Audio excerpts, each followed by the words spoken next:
안녕하세요. 광화문 금융라입니다. 우리가 투자를 할 때 주가를 예측하려고 많이 하잖아요. 그런데 아무리 전문가라고 할지라도 주가를 예측하는 건 거의 불가능에 가깝고요. 한 번은 어쩌다가 맞출 수는 있겠죠. 하지만 연거푸 계속 맞추는 일은 거의 힘들다고 보시면 됩니다. 그리고 특히 요즘과 같이 주식시장이 불안한 상황에서는 더 올바른 예측을 하기가 힘든데요.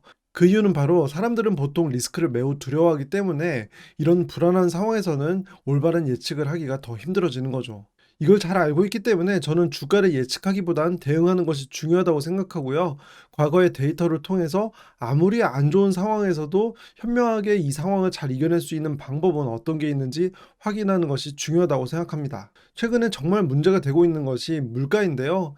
과거에 요즘보다도 더 좋지 않았던 물가 상황은 언제 있었는지 이 사례를 확인하고요. 이 내용을 통해서 우리가 앞으로 어떤 투자를 하는 것이 좋을지 함께 알아보겠습니다. 영상 보시기 전에 좋아요와 구독하기 그리고 알림 설정 부탁드립니다. 우선 요즘 주식시장에 가장 큰 영향을 주고 있는 원인이 인플레이션과 금리 인상, 이 두 가지 키워드인데요. 물론 최근만 놓고 보면 지금 우리가 겪고 있는 상황이 최악의 인플레이션 상황이라 볼 수 있습니다. 하지만 과거를 좀 더 거슬러 올라가면 훨씬 인플레이션이 심했던 시기를 발견할 수 있는데요. 1980년 미국의 인플레이션은 역대 최고인 14.8%까지 올랐고요. 이때 인플레이션이 문제가 되었던 이유는 유가 폭등 때문이었습니다. 원유 가격이 오르면 여러 운송비나 생산 비용 등의 상승을 부추기기 때문에 예나 지금이나 인플레이션에 큰 영향을 미치는 요소라는 것을 확인할 수 있고요. 이렇게 인플레이션이 문제가 되기 때문에 그 당시에도 미 연준에서는 금리를 19%까지 올렸고 미국 경제는 침체가 발생했습니다. 아마 지금 보시는 미국 역대 기준금리를 보시면 과거의 상황이 얼마나 심각했는지를 가늠하실 수 있을 것 같은데요. 2008년 이후로 워낙 저금리 기조가 오랫동안 이어졌고요. 그런 상황에서 작년에 짧은 기간 동안 큰 폭으로 금리 인상을 하다 보니까 정말 전례 없던 위기 상황으로 보일 수가 있어요. 하지만 조금 더 과거로 거슬러 올라가면 금리를 이렇게 큰 폭으로 올렸던 사례가 적지 않게 존재했다는 걸로 알 수 있는데요. 특히 지금 이 표에서도 동그라미 친 이 부분이 금리도 아주 높은 수준이고요. 또 금리도 가파르게 올렸던 시기였습니다. 1965년에서 1981년 투자 기간으로 따지면 15년이 넘는 긴 기간인데요. 이때 S&P 500에 투자했을 때의 결과가 역대 최악이었다고 이야기를 많이 하곤 합니다. 이때 1달러를 투자했다면 결과가 0.88달러가 될 정도로 아주 좋지 못한 성과를 보인 건데요. 그렇다면 이때 S&P 500의 주가가 하락했던 걸까요? 그건 아니었습니다. 과거 데이터를 찾아보면 1965년 1월 S&P 500 지수는 86.12포인트였고요. 1981년 12월에는 123.8포인트였습니다. 16년이나 투자를 했는데 수익률이 50%밖에 되지 않을 정도로 수익률이 좋지는 않았지만 어쨌든 지수가 50% 넘게 상승을 했어요. 여기서 문제는 인플레이션이었는데요. 인플레이션이 역대 최고치인 14.8%까지 올랐기 때문에 물가를 감안했을 때의 상대적인 가치가 하락했던 것입니다. 이게 무슨 말이냐면요. 예를 들어 내가 100원에 새우깡을 사 먹을 수 있었는데 100원을 투자해서 150원이 되었다고 해볼게요. 그런데 이 같은 기간 동안에 새우깡의 가격이 300원이 되면 실질적인 구매력이 떨어진 거죠. 원래는 새우깡을 사 먹을 수 있었는데 지금은 사 먹을 수 없잖아요. 그래서 구매력이 떨어진 거예요. 그래서 이렇게 물가가 크게 오르는 상황에서는 구매력이 떨어지고요. 그래서 S&P 500 지수가 올랐어도 실질적으로는 손해를 볼 수도 있게 되는 거예요. 그래서 이렇게 단순하게 지수가 오르는 것이 중요하지 않고요. 인플레이션을 감안한 수치가 어땠는지를 확인하는 것이 필요한데요. 그래서 S&P 500 지수의 흐름을 지수 자체와 인플레이션을 감안한 지수, 이 두 가지를 준비했습니다. 빨간 선이 지수 자체의 흐름이고요.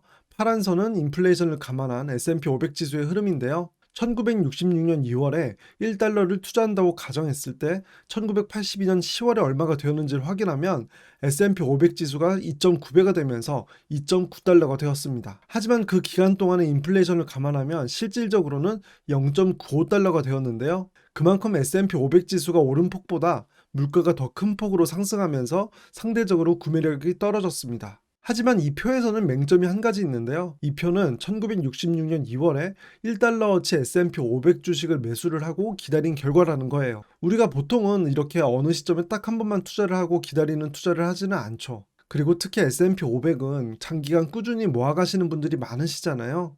그래서 이렇게 역대 최악의 상황에서 적립식으로 꾸준히 모았다면 결과가 어땠는지를 확인해 봤습니다. 지금 보시는 표가 그 결과인데요. 매달 $100씩 S&P 500에 투자를 했다고 가정을 했고요. 총 투자 기간은 201개월이었습니다. 그리고 앞에서와 마찬가지로 빨간 선은 인플레이션을 감안하지 않은 결과이고요. 검정색 직선은 투자 원금입니다. 그리고 파란 선은 인플레이션을 감안한 결과인데요. $100씩 201개월 동안 투자를 했기 때문에 총 투자 원금은 $21,100이고요. 인플레이션을 감안하지 않은 투자 결과는 $41,629가 되었습니다. 수익률로는 100%가 넘고요. 하지만 인플레이션을 감안하면 $29,331가 된 건데요. 아주 만족스럽지 않은 수치이긴 하지만 그럼에도 불구하고 꾸준히 S&P 500을 모았을 때 인플레이션이 엄청나게 높은 상황에서도 내 자산을 잘 지켜냈다는 걸 확인할 수 있었습니다. 그런데 요즘 인플레이션이 문제가 되고 주식시장이 불안하니까 투자를 하지 않고 현금 비중을 높이시는 분들이 계시잖아요. 그렇다면 같은 기간 동안에 현금의 가치는 어떻게 되었을까요? 1966년에 $21,100를 갖고 있었다면 1982년에는 인플레이션을 감안했을 때 $11,146가 되었습니다. 구매력이 사실상 45% 하락한 결과를 얻은 건데요. 내 돈을 안전하게 지키겠다고 선택한 결과가 오히려 인플레이션 때문에 앉아서 현금의 가치가 떨어지는 걸 지켜봐야 하는 이런 결과를 얻은 거예요. 그리고 마지막으로 한 가지 자료를 더 보실 텐데요.